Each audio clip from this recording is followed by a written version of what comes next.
Hello दोस्तों, ये है INN24 और आज बात करते हैं मदर टेरेसा की। मदर टेरेसा जिन्होंने अरबों लोगों का दिल जीता और करोड़ों गरीबों का सहारा बनी। वो मदर टेरेसा लाखों गरीब बच्चों की मौत का कारण भी बनी थी। क्या आपको पता है? जी हाँ, उन्हीं के निगरानी में और उन्हीं के अनाथ आश्रम में बच्चों को घंटों घंटों तक रस्सियों से बांध कर लटकाया जाता था। क्या आपको पता है? और बस इतना ही नहीं, उन्हीं के हॉस्पिटल्स में बार बार पेशेंट को यूज की हुई नीडल से इंजेक्शन लगाए जाते थे, प्लस उन्हें एक्सपायर्ड मेडिसिन्स भी पिलाई जाती थी। आई नो आप काफ़ी शौक हो चुके होंगे, पर क्या यहाँ पर बात पैसे बचाने की थी? वह लगता तो नहीं है, क्योंकि उनकी मौत के बाद ये पता चला था कि उनका नेटवर्थ 752 लाख करोड़ रुपीस था। इतना कि अगर वो अपना पैसा वेटिकन बैंक से विड्रॉ करा लेती तो बैंक ही बैंक करप्ट हो जाता। तो इतना पैसा होने के बाद भी क्यों गरीबों की मसीहा बनी इस औरत ने गरीबी नहीं हटाई? क्या इन्होंने अपने सारे पैसे अपने ऐशो आराम में लगा दिए? वेल, इसी को जानने के लिए चलिए शुरू करते हैं अपना आज का वीडियो, जिसका नाम है मदर टेरेसा का असली चेहरा। अब इससे पहले कि हम मदर टेरेसा के असली चेहरे को जानें, चलिए अपनी मेमोरी को ब्रश अप कर लेते हैं और जानते हैं हमें मदर टेरेसा के बारे में क्या ही पढ़ाया जाता है और उनका कौन सा चेहरा हमें दिखाया जाता है। मदर टेरेसा नाम सुनते ही हमें लगता है humanitarian efforts like treating the lepers, गरीबों के घर का खाना एंड एजुकेशंस एंड गरीबों की भरपूर चैरिटीज़ एंड प्यार देना, ये सब हमारे दिमाग में आता है, राइट?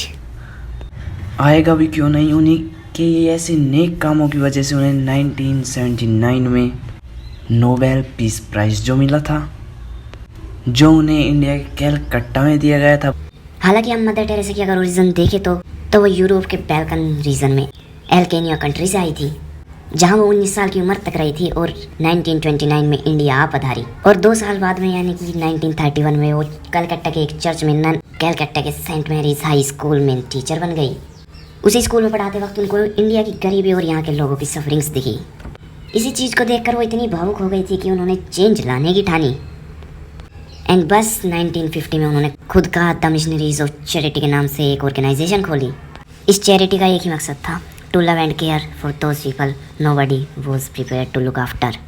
उन्हीं के इसी मकसद की वजह से उन्होंने बहुत ही जल्द एक अच्छा खासा नाम कमा लिया, जिसके चलते दुनिया भर में सिर्फ उनका ही नाम मशहूर हुआ। लेकिन सिर्फ उनका नाम ही मशहूर नहीं हुआ, बल्कि उनके ऑर्गेनाइजेशन के ब्रांचेज भी फैलने लगे। अब इसके अलावा जो 4 बातें और हमें पढ़ाई गई थी वो थी, नंबर 1, मदर टेरेसा को सेंट ऑफ गटर्स के नाम से भी बुलाया जाता था, क्योंकि उन्होंने कैलकट्टा के स्लम्स और काफ़ी गरीब इलाकों में जाकर बच्चों और अन्य डेस्टिट्यूट्स को सहारा दिया by admitting them in educational institutions and providing medical treatments।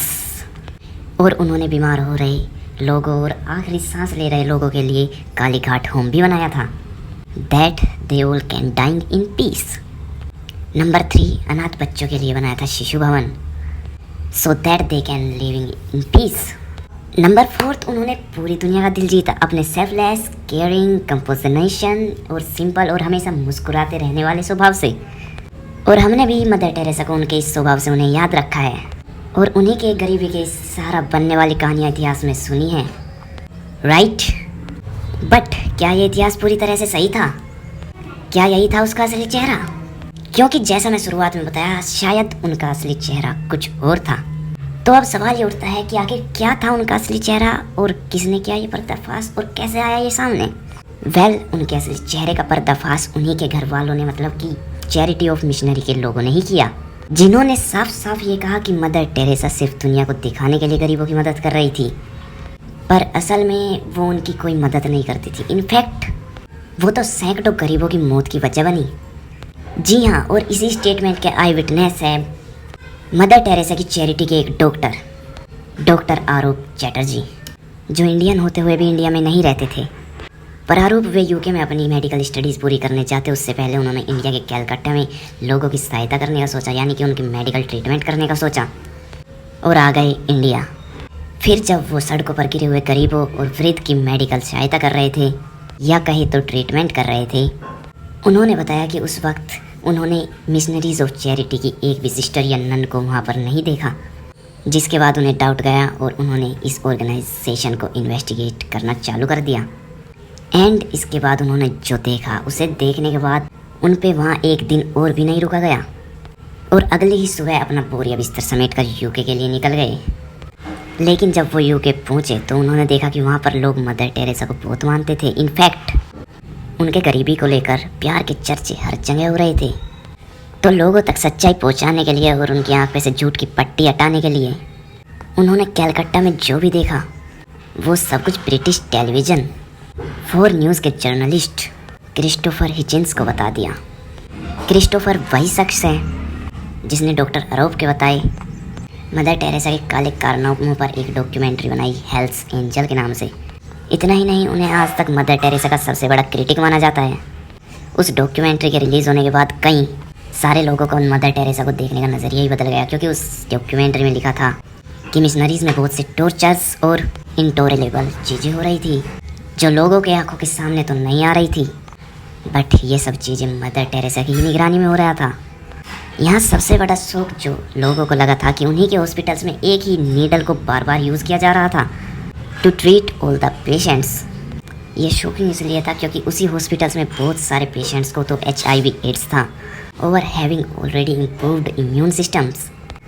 अब आप ही सोचो उनके इस हरकत की वजह से कितने लोगों को बीमारी का शिकार बनाया जा रहा था और किस हद तक नीडल्स के रीयूजिंग से बीमारी फैली होगी।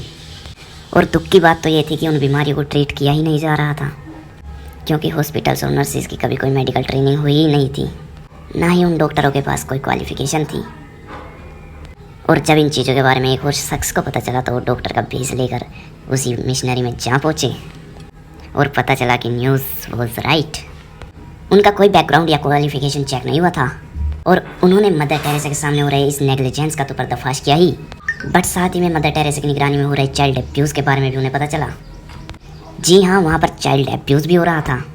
डोनल ने बताया कि मिशनरीज़ में मेंटली हेल्प किया जा रहा है बच्चों को। उन्हें रोप्स या क्लॉथ से बांध दिया जाता था सो दैट वो बच्चे बिना हिले डुले एक ही जगह पर पड़े रहे। साथ ही उनका तो ये भी कहना था कि ना वहाँ पर प्रॉपर सैनिटाइजेशन था, ना बेड्स और ना ही फूड और ना ही पेन किलर्स। इतना ही नहीं, वहाँ पर पेशेंट्स को गर्म पानी तक नहीं मिलता था। और जब पेशेंट्स उन्हें हीटर्स के इंस्टॉलेशंस के बारे में कहते थे तो नर्स ये कहकर मना कर देती थी कि जीजस को ये पसंद नहीं है, इसलिए वो हीटर्स यूज़ नहीं कर सकते। बट इतनी बेरहम क्यों थी मदर टेरेसा? क्या उसे पैसों की कमी थी? और वो तो पॉसिबल ही नहीं है, क्योंकि अकेले मदर टेरेसा को ही दुनिया भर के डोनर्स $30 मिलियन डोनेट करते थे। और स्टन्स मैगजीन का तो ये भी कहना है कि मिशनरीज ऑफ चैरिटी अपने आप को कितना ही गरीब दर्शाए, मगर उस चैरिटी की एनुअल इनकम $100 मिलियन से भी ज़्यादा थी।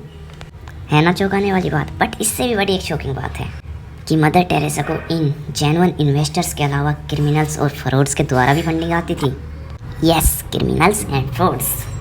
फॉर एग्जाम्पल, चार्ल्स केनेटिंग नाम के एक शख्स ने मदर टेरेसा की चैरिटी में 9.41 करोड़ का डोनेशन किया था और डोनेशन के कुछ ही दिनों बाद ये एक ही went to prison for defrauding investors.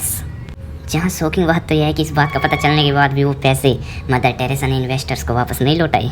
In fact high tea देश के डिक्टेटर जो अपने ही देश के लोगों पर बेरहम अत्याचारों के लिए मशहूर थे, उन्होंने मदर टेरेसा ने उनसे भी कई दफ़ा डोनेशन एक्सेप्ट किए थे। बट ये तो फिर भी कुछ नहीं था। क्वेश्चन मोर के जर्नलिस्ट के हिसाब से अगर मदर टेरेसा ने वेटिकन बैंक से अपनी मौत से पहले पैसे विड्रॉ कर लिए होते तो वेटिकन बैंक ही बैंकक्रप्ट हो जाता। तो जब इतना पैसा आ रहा था तो इस पैसे का प्रयोग मदर टेरेसा ने कहाँ किया, वो जानना तो बहुत ही मुश्किल है। पर इन पैसों को दबाने में मदर टेरेसा का अकेले का हाथ नहीं था, बल्कि कई सारे पॉलिटिकल लीडर्स का भी हाथ था उन्हें सपोर्ट करने में। And that's all about it friends. अगर आपको वीडियो अच्छी लगी तो इस पर लाइक ज़रूर कीजिएगा और दुनिया के सामने जितना ही हो सकता है फैलाओ। सभी फ्रेंड्स एंड फैमिली मेम्बर्स को सेंड करो ताकि सभी को मालूम पड़े कि दुनिया में कैसे लोग भी हो सकते हैं। एंड या डेफिनेटली हमें किसी भी ऐसे पर्सन को इतने पेडिस्टल्स पर नहीं चढ़ाना चाहिए एंड उन्हें मैसेंजर ऑफ लव तो बिल्कुल नहीं बुलाना चाहिए। थैंक यू दोस्तों, मिलते हैं अगली वीडियो में। चैनल को अभी सब्सक्राइब करें और बेल आइकन पर हिट करना ना भूलें। अगर आपको हमारी वीडियो पसंद आई हो तो वीडियो को लाइक करें, शेयर करें और अगर आप नए हैं तो चैनल को सब्सक्राइब करना बिल्कुल ना भूलें।